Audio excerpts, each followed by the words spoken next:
जैसे कि आपको इतने जगह भटकाया गया, इतनी जगह घुमाया गया, तो आपने उनको कुछ तो बोला होगा कि जाके मैडम मैं मेरा कब तक सुना जाएगा? मैं बताऊंगा, मैं आपको बताऊंगा। मैं दिल्ली केंद्र सरकार की पुलिस की ओर बता दूं, उसके बाद कुछ सवाल मेरे आपसे रहेंगे और फिर आपके सारे सवालों का मैं उत्तर दूंगा। जैसा कि आपने दिखाया केंद्र सरकार की ये जो महान पुलिस बैठी है, अब आप सुनिएगा। मैं मध्य प्रदेश छोड़कर मैडम दिल्ली आया।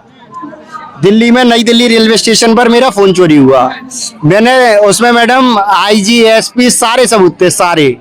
वो तो अच्छा हुआ मैंने 3-4 बैकअप ले रखे थे, 4-5 जगह ये सारे सबूत थे। और कम से कम 700-800 मीडिया चैनल वाले, जैसे मैंने आपको 700-800 रिकॉर्डिंग और 700-800 पेज की फाइल भेज रखी है।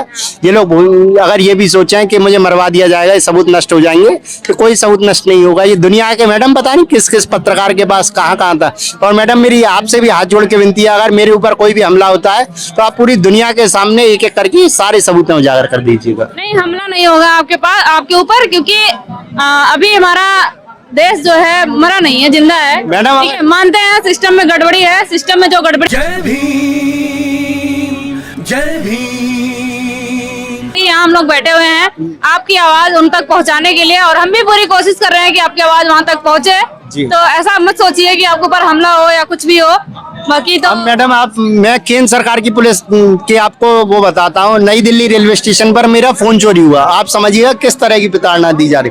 नई दिल्ली रेलवे स्टेशन पर मेरे सारे सबूत थे उस फोन में। 3 से 4 बजे की घटना है, 3:30 बजे तक मेरे पास फोन था।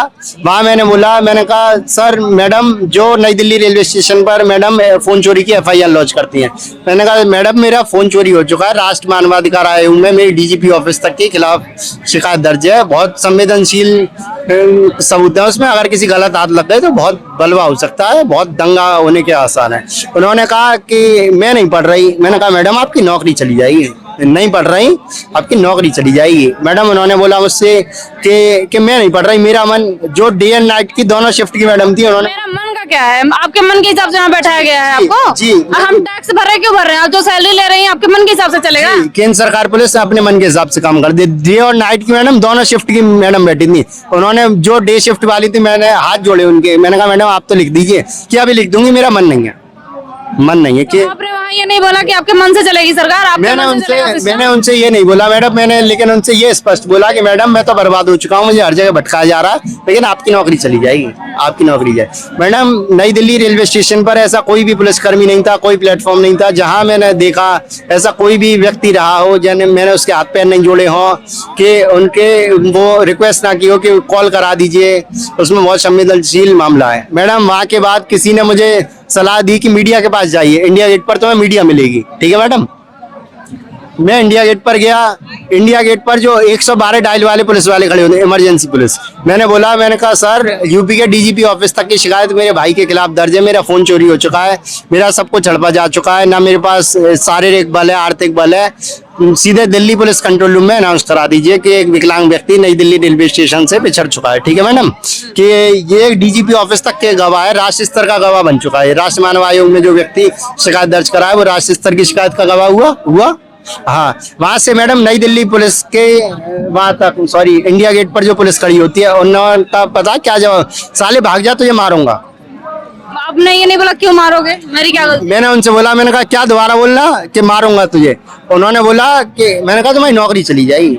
जो व्यक्ति मैडम DGP ऑफिस की शिकायत कर सकता है, उसे अगर सिपाहियों से डरता तो DGP ऑफिस की शिकायत तक तो वो जा ही नहीं पाता जी।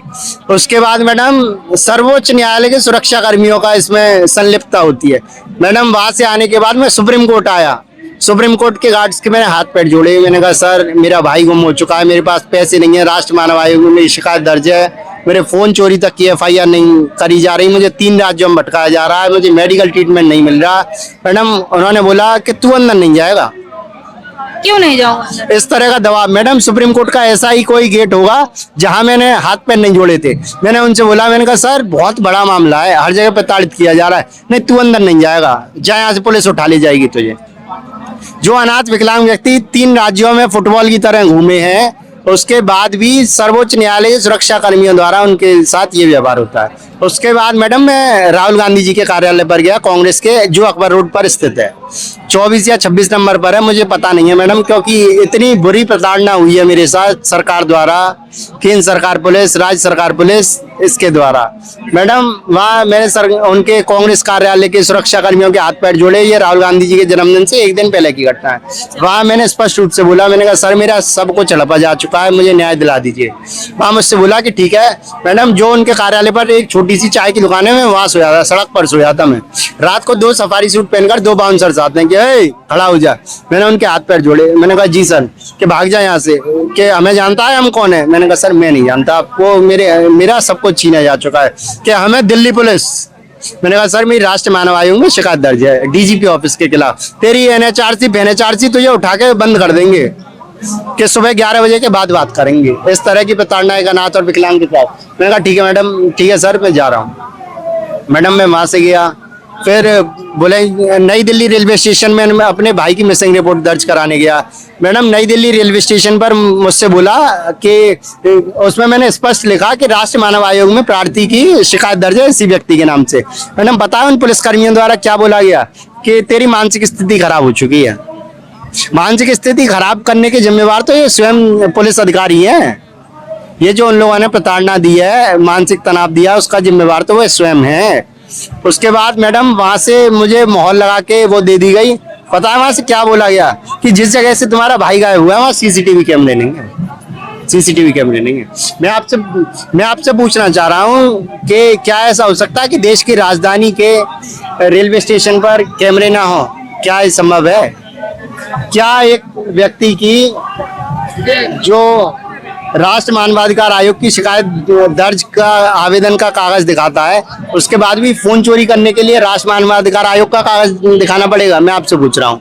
नहीं, ये तो आपके साथ बहुत गलत हुआ जो हुआ है, ऐसा नहीं होना चाहिए। क्योंकि अगर हम लोकतांत्रिक देश में जी रहे हैं तो हमारा भी अधिकार है, हम और हमारी बात को सुननी चाहिए। और पहली बात तो एक विकलांग व्यक्ति के साथ ऐसा किया जा रहा है, और जो कि हर तरीके से उसको कमजोर किया गया, मानसिक तनाव, शारीरिक पीड़ा और दर भटकाना, इलाज तक नहीं मुहैया कराना। और ये आप सब ऑडियंस के माध्यम से मैं एक बात कहना चाहूंगा, ये जो वीडियो है ना किसी जाति पात के लिए, ना किसी धर्म के लिए, ये मानव अधिकारों की क्रूर, संविधान की क्रूर हत्या हुई है। जैसा मैं दोबारा दिखाना चाहूंगा इस बैनर के माध्यम से, हर प्रशासनिक अधिकारी द्वारा संविधान की हत्या हुई है। और मैडम मैं आपको सुप्रीम कोर्ट से मुझे झूठा दिलाया गया, वहां से भी दिखाया गया कि हम कार्रवाई करते हैं। सुप्रीम कोर्ट भी इस चीज को एक्सेप्ट कर चुका है कि मैं सुप्रीम कोर्ट में आया था। भैया आपको भेजी थी मैंने रिकॉर्डिंग, जरा दिखाना। मैं आपके चैनल के माध्यम से, जैसा कि मैंने आपको लगभग 500 रिकॉर्डिंग और सारे सबूत दे दिए हैं, उसमें से मैं आपको सुप्रीम कोर्ट, ये देखिए आप, ये नंबर देखिए, ये नंबर जूम करो, क्लियर दिख रहा है? जूम करिए, उसमें 3 मिस कॉल आई है, उसके बाद मैंने कॉल किया। ये 29 जून को कॉल आई है मेरे पास, दिख रहा है उसमें क्लियर दिख गया। अब आप रिकॉर्डिंग सुनिएगा। ये sir supreme court, madam supreme court CCTV control room की रिकॉर्डिंग है, अब सुनिएगा। हाँ जी, हाँ आवाज नहीं आ रही, थोड़ा तेज। मेरे साथ एक बहुत बड़ी घटना हुई है। अच्छा, यूपी में मैं अलीगढ़ का रहने वाला हूँ, मेरा घर प्रॉपर्टी सब कुछ हड़प दी गई थी।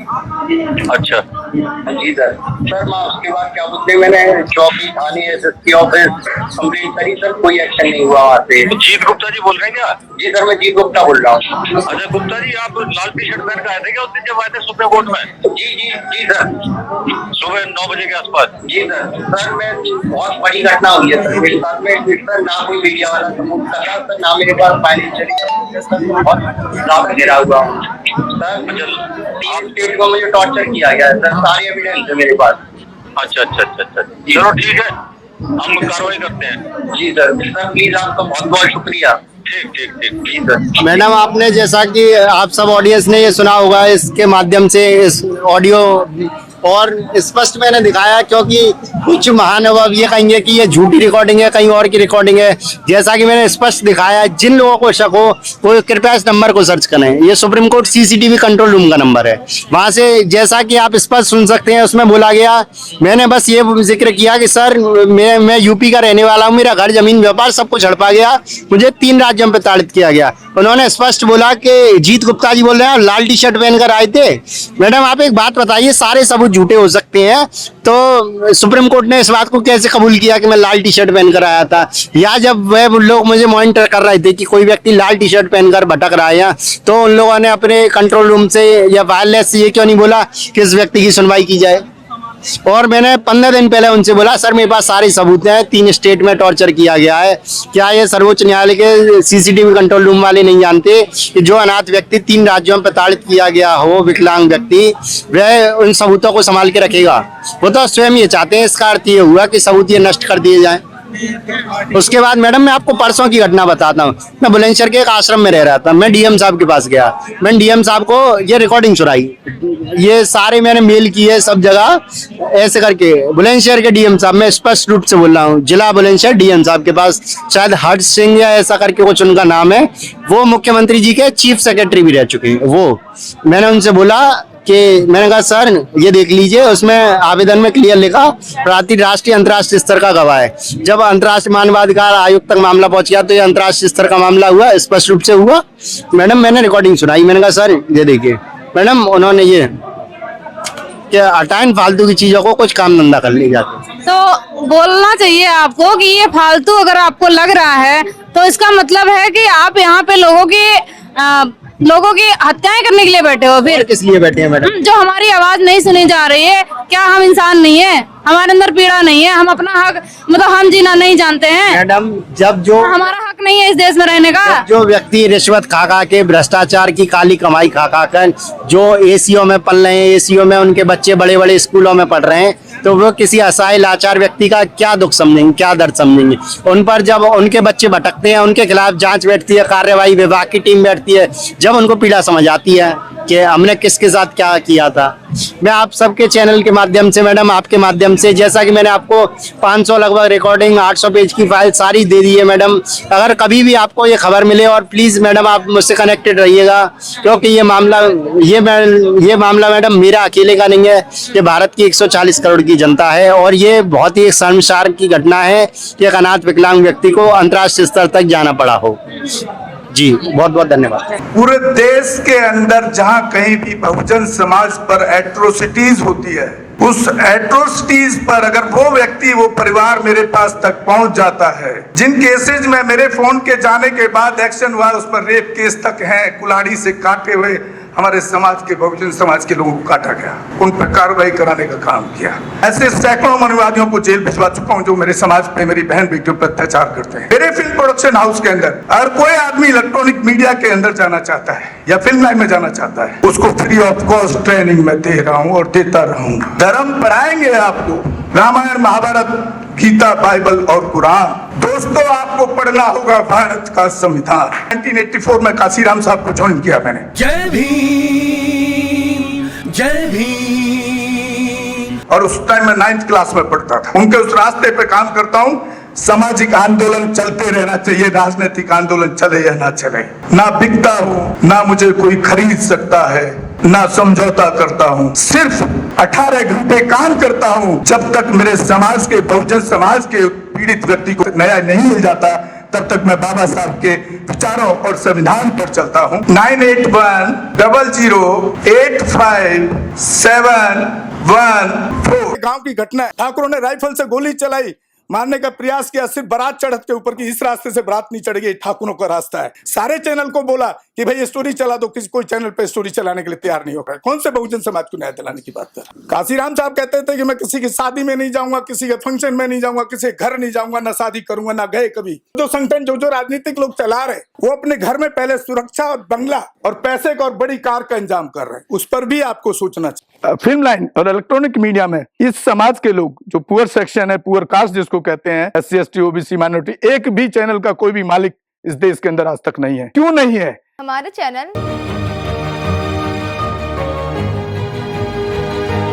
लाइक, शेयर, सब्सक्राइब देखना मत भूलिएगा। इसी के साथ आप लोगों से विदा लेता हूं। जय भीम, जय भारत, जय संविधान, नमो बुद्धाय।